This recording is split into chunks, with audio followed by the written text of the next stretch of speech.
নমস্কার, দীপ্তাস কিচেনে আজকের রান্নায় আপনাদের স্বাগত জানাই। আমরা আজকের বানাবো শীতকালের ছোট আলুর নিরামিষ দম।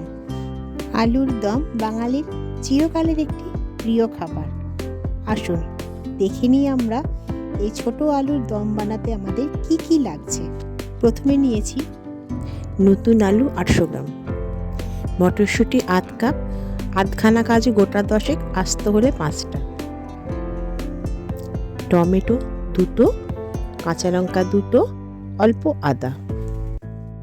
এই পুরো মশলাটার আমরা প্রথমে একটা স্মুথ পেস্ট বানিয়ে নেব। লঙ্কা এবং আদা আপনারা ঝাল অনুযায়ী ব্যবহার করবেন। দেখুন আমাদের মশলার পেস্টটা তৈরি হয়ে গেছে।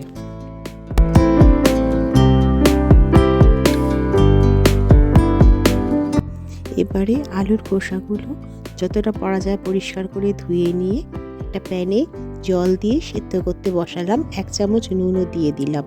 ঢাকা দিয়ে প্রায় মিনিট 5-7 আমরা এটাকে সেদ্ধ করব। একটা কাঁটা চামচ দিয়ে দেখে নিতে হবে সেদ্ধ হয়েছে কিনা। এরপর আলুগুলো গরম জল থেকে তুলে ছেঁকে নিতে হবে।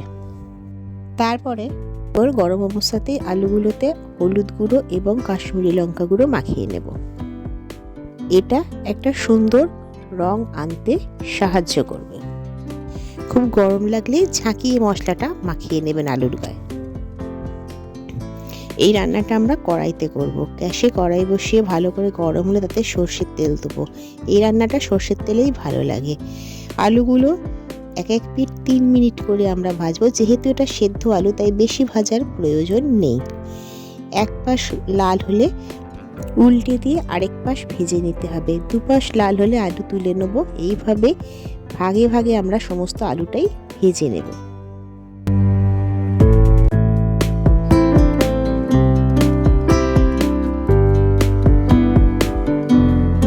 দেখুন এই মধ্যে প্রথমবারের আলু ভাজা হয়ে গেছে। এগুলো তুলে নিয়ে আবার আমরা বাকি আলুটা ভাজবো।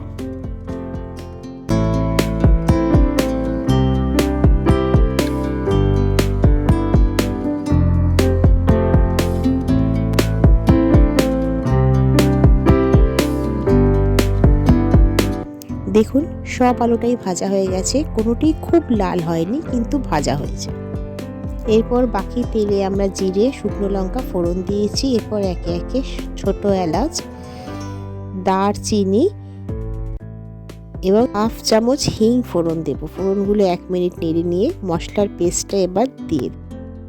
মশলার পেস্টটা 2 মিনিট ভেজে নিয়ে এতে একে একে দিয়ে দেব হলুদ গুঁড়ো 1 চামচ, জিরে গুঁড়ো 1 চামচ, ধনে গুঁড়ো আধ চামচ, কাশ্মীরি লঙ্কা গুঁড়ো 1.5 চামচ, নুন স্বাদ মতন, ঝাল লঙ্কা গুঁড়ো আধ চামচ। এর সাথেই আমরা মটরশুঁটিগুলো দিয়ে দেব। দিয়ে সবটা কষতে থাকবো। কষার সময় শুকিয়ে এলে মাঝে মাঝে মশলার বাটি ধোয়া জলটা দেব, কিন্তু একটানা 3-4 মিনিট এইভাবে কষিয়ে দিতে হবে। যখন মশলাটা ভালো করে ভাজা হয়ে যাবে তখন তাতে আমরা ভাজা আলুটা দিয়ে দেব। এরপর আলুর গায়ে সমস্ত মশলাটা ভালো করে মাখিয়ে নিয়ে আমরা চিনি দেব। যেহেতু টমেটো বাটা দেওয়া হয়েছে তাই চিনিটা আমরা একটু বেশি দেব, প্রায় 2 চামচ। আপনারা চাইলে কম বেশি দিতেই পারেন। এরপরে আরও মিনিট 3 এইভাবে কষতে থাকবো। যখন সবটা শুকিয়ে আসবে তখন হালকা উষ্ণ গরম জল আমরা দিয়ে দেব 2 কাপ মতো। এরপর চাপা দিয়ে ফুটতে দিতে হবে। যেহেতু আলু আগেই সেদ্ধ করা এবং ভাজা হয়েছে তাতে অল্প সেদ্ধ হয়েছে, তাই মিনিট 5-7 বেশি আমরা এটা ফোটাবো না। দেখুন আমাদের আলু সেদ্ধ হয়ে গেছে। তবু একটা ফর্ক দিয়ে দেখে নিতে হবে আলু ভালো করে সেদ্ধ হয়েছে কিনা। গরম মশলা এরপর দেবো আধ চামচ, ঘি দিয়ে দেব 1 চামচ।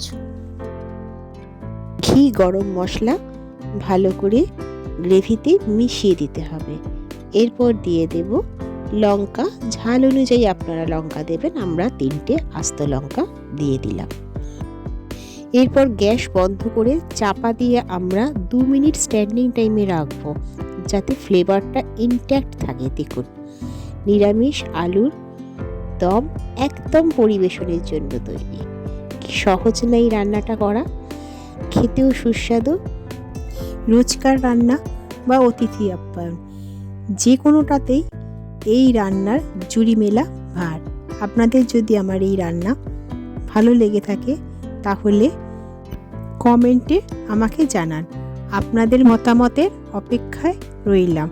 আরও অনুরোধ রইল আমার চ্যানেলটিকে লাইক ও সাবস্ক্রাইব করার। তাহলে আজকের মতন বিদায় নিচ্ছি।